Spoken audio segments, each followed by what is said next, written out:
සමට අද දවසේ කතා බහ කරන්න බලාපොරොත්තු වෙන්නේ සුවිශේෂී මාතෘකාවක් පිළිබඳව. ඒ තමයි ගණිකාව. ලෝකේ පැවැත්ම වෘත්තියේ යෙදෙන ගණිකාව. ඊට හේතු වෙච්ච කාර්යයක් තියෙනවා. අපේ තේමාව ළමා සංවර්ධනය පිළිබඳව කතා කරන්නේ. ඒ තේමාව ඇස්සේ එයිමම ගණිකාවක් ගේනවා. එදා කොළඹ නගරයේ හිටපු මේ වීදි ගණිකාවන් පොලිසිය මගින් අත්අඩංගුවට ගත්තා. ඒ පිළිබඳව අන්තර්ජාලයේ විවිධ අදහස් පළ වෙලා තිබුණා. මේ අදහස් දිහා බැලුවහම මට හිතුණා මේ ගීතය තෝරගෙන ඔබ සමග අද ගීයක රස අත්විඳින්නට ඕන කියලා. ලුයි මැග්නීස් ඔහු සඳහන් කරනවා කවිය කියලා කියන්නේ ජීවිතේ පිළිබඳව ජීවිතය පිළිබඳ මිනිසාගේ ප්‍රතික්‍රියාවන් සටහන් කර සූක්ෂම උපකරණය තමයි කවිය කියන්නේ. අනේවත් කවියක් ටිම්රන් කීර්ති රචනා කරපු කවියක් පසු ගීතයක් බවට පත් කරනවා සාදර බණ්ඩාර. ඒ තමයි poddiye ගීතය. මේ poddiye ගීතය හුඟක් අය ගණිකාවක් පිළිබඳව කතා කරනවා කියලා කියවට මට හිතෙනවා ඒ තුල වැහෙන්නේ මවකගේ දැවැන්ත ගුණ කදම්බය කියලා. ඉතින් මම හිතුවා ගණිකාව කියලා කියන්නේ තවත් එක්තරා විශිෂ්ට අම්ම කෙනෙක් විය නොහැකිද? ගණිකාව පිළිබඳව විශිෂ්ටතම ගීතයක් මුලින්ම ලිව්වේ රන්බණ්ඩා සෙනවිරත්නයන් ලඳුනේ කියන ගීතය හරහා. මේ ගීතය තුල තමයි අපිට මුලින්ම එන්නේ ලැම පමණක් ලොවට පෙනෙන ලය නොපෙනෙන ලඳුනේ කුහුබුවකට වරදක් නැති වැරදිකාර ලඳුන.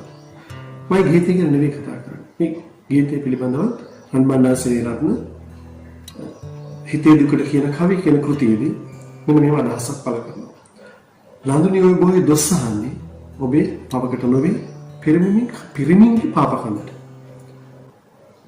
ලැම පමණක් ලෝකෙට පෙනෙන ලය නොපෙනෙන අවිහිංසක ලඳුන ඔබයි. ප්‍රශ්නේ තියෙන්නේ කුහක මිනිස්සුන්ගේ වංචනික පිළිවෙතේ බොරු සිල්කාරයන්ගේ පපු කුහරේ.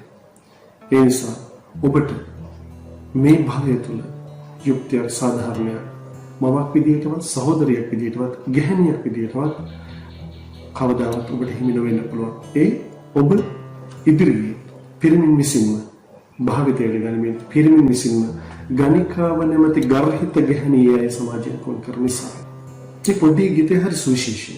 ඒ තමයි මේ කතකය මේ ගණිකාව නැත්තම් මේ අම්මගේ වැඩිමහල් පුතා. එයාට ඉන්න දියණියක්. අම්මා කියන චරිතය මේ දියණිය සහ පුතා කියවගෙන තියෙන්නේ දෙවිදියකට. මේ දෙවිදිය තුල පුතා අම්මා පිළිබඳව සාධනීයවත් දියණිය නිෂේධනීයවත් ඒ දිස බලනවා. කියමනක් තියෙනවා ගැහණියගේ පරම සැපිරිය ගැහණිය කියලා. ගැහණියගේ හදවත ගේ සිතිවිලි පරම්පරාව ඉතා සංවේදීව කියවන්න සමත් වෙන්න ඕන තවත් ගැහණියක්ම තමයි. නමුත් බොහෝම අවස්ථාවල අපි දැකලා තියෙනවා ගැහණියක් වෙත තමන්ගේ වෛරී සිතිවිලි පාන තවත් ගැහණියක්. අයියයි සාමාන්‍ය පවුලක පහළ මධ්‍යම පන්තික වහරක් භාවිත කරමින් එවන් තරුණයෙකුගේ අදහසක් තමයි මේ ඉදිරිපත් කළ තියෙන්නේ. poddiye අම්මාමයි තාම වැරදුනේ අපේ නිසා ඈ වැරදිද කොහොම? මේ අම්මා මේ මෘතියට වැටුනේ ඇයි කියලා මේ අයියට හොඳට මේ පුතාට හොඳට සංවේදී වෙලා තියෙනවා. නිසා අම්මා කියන්නේ අම්මම තමයි. ආයේ අම්මලා අපිට කඩින් ගන්න බෑ. අම්මා එක්කෙනා. ඒ අම්මා අපට ජීවිතය දීලා තියෙනවා. ඒ ජීවිතය දීලා ඇය මහපාර දාලා ගියේ නේ අපිට අපිව ජීවත් කරවන්න. ඒ මොනවද කරලා තියෙන කැපකිරීම. ඒ නිසා මේ සිංහල අලුත් අවුරුදු දවසේ අම්මට වැඳපන්. මේ අයියා අන කරන්නේ කෑ. එදා දවසේ අම්මගෙන් ගේම ඉල්ලන්න එපා අම්මගේ සිංහන හොයලා. නැත්නම් අම්මගේ පතිවත ගැන හොයලා. මෙතෙන්දී ඇත්තටම මට මතක් වෙන්නේ වසන්ත පුෂ්පකුමාර රචනා කරපු ප්‍රදීපා ධර්මදාස ගීතය. විනය කටින තරහක් නොකියාම මේ ගීතය තුල අවසානයේ කියනවා ලැමේ කිරට මොර ගහනා පැටියන්ට අනේ කවුද ඉන්නේ වේලක් දෙන්න. ලිපේ ගින්න තුන්වරු වේවලන්ට වරේ මහතුනේ කුණු කය වළඳන්ට. දරුවෝ හාමතේ බඩගින්නින් වේදනාව විඳිනකොට දරුවට පිටිපැකටයක් අරන් දෙන විදියක් නැති වෙනකොට දරුවට ඉන්දර හිටලවත් දරුවන්ට බිත්තරයක් කන දෙන අවස්ථාවක් නැතිනකොට අම්මා කෙනෙක්ගේ හදවත වාවන්නේ නැහැ. සමාජයේ මස් ලේ රස ඉව කරන මස් වැද්දන් වෙන පිරිමින් හැම විටකම මේ අම්මා දිහා බැලුවේ අම්මෙක් විදිහට නෙවෙයි දරුවෝ දෙන්නේ පෝෂණය කරන කෙනෙක් දිහා විදිහට නෙවෙයි කොයි මොහොතද මේ මස් ලේ රස ඉව කරන්නේ කියලා. අවසාන මේ අම්මා තීන්දුව කරනවා තමන්ගේ දරුවෝ වෙනුවෙන් දරුවන්ව සුචිපත් කරවන්නට නම් මට සිද්ධ වෙනවා. මට වඩා පහසුවෙන් විකුණලා මුදල් උපයන්න පුළුවන් දේ විකුණලා දරුවන්ව සුවපත් කරන්න. මෙන්න මේ යථාර්ථය මේ ස්වභාවය ලාංකික සමාජය තුළ දරිද්‍රතාවයත් එක්ක සමාජයේ තියෙන මේ විෂම පැවතුම් එක්ක බොරු සුදු සිල්රෙදි අඳින පපු කුහරයක් නැති මිනිසුන්ගේ පිළිවෙත් තමයි මේ අම්මා තමයි අවසානයේ තීන්දුව කරන්නේ. තමන්ගේ අධ්‍යාත්මික කීතු කරලා තමන්ගේ ප්‍රතිදහම අමතක කරලා දරුවන්ගේ දරුසෙනෙහස අභියස සියලු දේවල් පැත්තකින් තියලා දරුවන් වෙනුවෙන් ජීවිතය ගත කරනවා.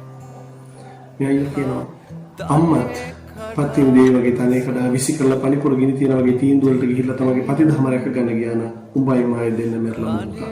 එදා අම්මට ඔය කියන ලිංගික රසපස් හොයාගෙන යන්න ඕන නම් අපි කොහේ හරි දාලා පාරක් අතර දාලා ළමා නිවාසයකට දාලා අම්මට ගාව යන්න. අම්මේම ගියේ නැහැ.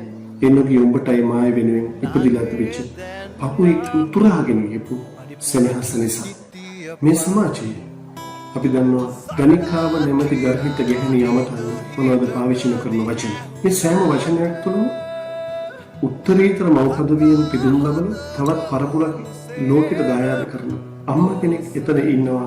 ඒගේ හදවතේ බුරුබුරා නැගින ගිනිද ඒ හදගෙන රාවයන්ට සංවේදීන වෙන පිරිනිම ගරහන වෙදී. එනිසා ඥානජ කියනවා සතා කියලා ඉඳ හිට ඇහුණට මේක ගණන් ගන්න එපා. හේතුව මේ කතා හදන හැමෝම බෝසත්තු නෙවෙයි. බෝසත්තු වගේ පෙන්නන ඒක ඇතුළේ තමයි සැබෑ සත්වය. අපේ අම්මා සැබෑවටම පෙරම් පුරන බෝධිසත්වෙක්. අයියට අම්මා පෙන්නේ බෝධිසත්වෙක් වගේ. නංගි කැඳවලා නංගි ළඟට අඬ ගහගෙන මේ අයියා වේදනාත්මක ආදරණීය බව හිතේ තුරු කරගෙන හිත තුළ තද කරගෙන තමන්ගේ නංගිට අම්මා ගැන ලෝකයා ගැන ලස්සන පාඩමක් කියලා දෙනවා. මේ ගීතේ තවත් එක් තැනක්. මේ දිහා බලන්න ඕන ප්‍රවේශය මොකක්ද? ඒක තමයි වැදගත්. මම කැමති ඔබ අරගෙන යන බුදුන් දවසට බුදුහාමුදුරුවෝගේ ජීවමාන වැඩ සිටපු කාලේ උන්වහන්සේ ගෝලියෝ හිටියා. ඔබ නිකමට විනය පිටකයේ කියවුවොත් ඔබට මුණ ගැහෙනවා උදායි කියලා හාමුදුරුවෝ කෙනෙක් හිටියා. සුදින්න කියලා හාමුදුරුවෝ හිටියා. මේ හාමුදුරුවෝ නොඑක් ආකාරයේ ලිංගික චර්යාවන් නිරත වෙමින් ක්‍රියාද කරා. බුදුහාමුදුරුවෝ සෑම අවස්ථාවකම ඒ අයව නිවැරදි මඟට ගන්න අවශ්‍ය කරන මූලික තැනට අවශ්‍ය ප්‍රතිකර්ම කරා මිසක ඒයට ගහන්න ගියේ සෑම විටකම ආධිකම්මිකයන් නැත්නම් මුලින්ම වැරදි කරපු අවස්ථාව නිසා ශික්ෂා පදකනේ. බුදුහාමුදුරුවෝ හැම අවස්ථාවකම තේරුම් ගත්ත දෙයක් තිබුණා. ඒ තමයි චීවරයක් දරාගත්ත එක ඇතුලේ මිනිස්සෙක්. මේ මිනිස්සයා තුළ මිනිසුන් ඉන්න පුළුවන් දෙවියන් ඉන්න. න්‍යාය යනංගිට කියනවා මෙහෙම සිදුවීමක් තියෙනවා. මේ සිදුවීම තුළ අපේ අම්මා අපි කවුරුත් නොදන්න බණ කතාවක් බුදුගේ ලියලා තියෙනවා. ඒ වෙලාවේ මුචලින්ද නාගරාජාගේ ඇසින් කඳුලක් වැටෙනවා. සෑම විටකම අපි සිදුවීමක් දිහා බලන්නට ඕන මානසික ප්‍රවේශයක් ලබාගෙන. එතකොට අපි මිනිස් ජීවිත කියවන විදිහ පිළිබඳව අපිට වෙනසක් ඇති කරගන්න. හත්තුන් යකඩ ලෝකුරු ගියනතර මේකේ වැදගත්ම දේ මිනිස්සුන්ට මත්තුණු බඹරුන්ට ඒ මලේ සෝඳක් තියෙනවා. වටිනකමක් තියෙනවා. මේ කිසි දෙයක් දැනෙන්නේ ඉතිමල් කුකුරෙත් වහම. ඒක තමයි නරක ජීවිතවලට පෙළඹිච්ච මිනිස්සුගේ ස්වභාවය. ඒ නිසා මේ අයියා නංගිට ආදරෙන් කියනවා උඹ මොනවද ලෝකෙ ගැන දන්නේ? උඹ තාම පුංචි කියලා. අම්මා වදන්නට වඩා වැඩි වේදනාවක් අපිව හදන්නට වෙහෙසලා තියෙනවා. ඒ වේදනාව තුළ ඉඳගෙන ඔබේ අම්මව කියවපන්. මම කැමතියි ඔබට සෑම විටම මේ සැරසරන්නේ අපිට මුණ ගැහෙන විවිධ භූමිකා විදියට මිනිස්සු.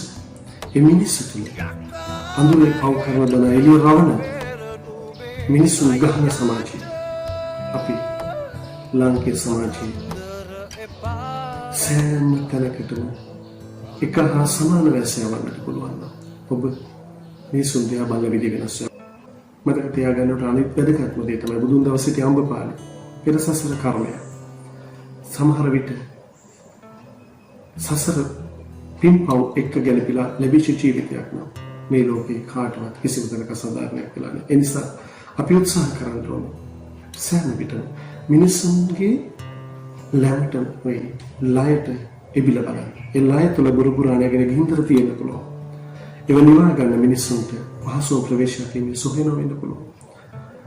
අපි සමාජලාට කෙනෙක් ගණිකා වෘත්තීන් වේදී මිනිසුන්ට බැරිද කුලි වැඩක් කරන්න. කුලි වැඩක් හොයාගන්න ගියාම එතෙන්දිත් ස්වාමි පුරුෂයෙක් නැති පිරිමියෙකුගේ රැකවරණයෙන් ඔබ්බෙහි ගෑණියෙකුගෙන් හැම පිරිමියෙක්ම බලාපොරොත්තු වෙන්නේ ලිංගික සංතාපනය. ඉතින් අද දවසේම ගීයක රස සමාප්තිය සටහන් කරන්නේ ඔබට නැවතත් මිනිසත්කම දෙස වෙනස් ඇසකින් බලන්නට ආරාධනා කරනවා. ගණිකාව නැති ගර්හිත ගැහණියගේ ලැමට නොවේ ලයට ලිබෙන. ඒ ස්ත්‍රීවාදී දේශීය පහය කෘතියේ මෙන්න මෙහෙම පිදුමක් තියෙනවා. පිදුම මවපාති ධර්මයක් කරන්නට හුරු පුරුදු නුපුරුදු තැන්වල ඇඳ ඇතිරිලි දෑතින් පොඩි කරමින් යටි 12 පාකින් සිවිලින් විදුලි පංකාවේ වට ගණන් කළ ලොකු අක්කාට ස්ත්‍රීවාදී දේශීය පැහැ පුදමි. අපි ගණකාවේ මිනිසුන් ගරහන ගැහණිය තුල සිටින මිනිසා වෙත සංවේදී වෙන්නට ස්ත්‍රීවාදී දේශීය පැහැ කෘතියේ පිදුම උනත් හොඳටම ප්‍රමාණවත්. මිනිසත්කමින් පිරිපුන් මිනිසුන් නිරන්තරයෙන්ම මුණ ගැස ගන්නට මුණ ගැහෙන්නට අපිට වාසනාව ලැබෙනවා.